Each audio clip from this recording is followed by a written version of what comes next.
Local radio superstar Jim Nasium died yesterday. He made history on Baton Rouge's WFMF and lived in so many of your radios for nearly 12 years. Elizabeth Bourgeois sat down with his two co-hosts, Randy Rice and Johnny Asian, to take a look back at a legacy he leaves behind. Lizzie. Yeah, they described him as larger than life, a brilliant broadcaster, and a dear friend. They told me we lost a piece of history yesterday. We've lost a part of history. We've lost a legend, and that will never be again. We talked about Wimbledon and told radio stories and had a wonderful visit. I'm so grateful for that time because just the next morning he was gone. He was not just my work partner, my radio partner. He was a dear friend. He was the best man in my wedding.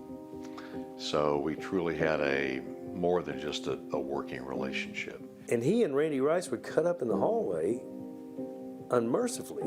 And someone said, "You guys need to bottle this and put it on the air."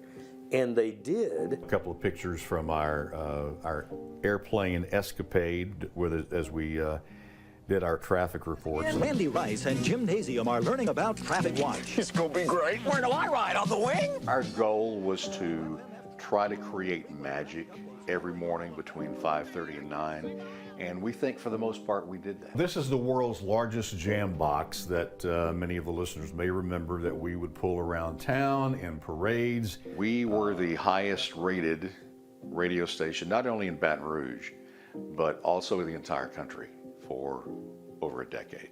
Very well respected nationally. And of course, Nays was a huge part of that. Larger than life spirit and personality. He had charisma unlike anybody I've ever seen before in my life. Hey, Randy, let's go! About WFMF Radio News.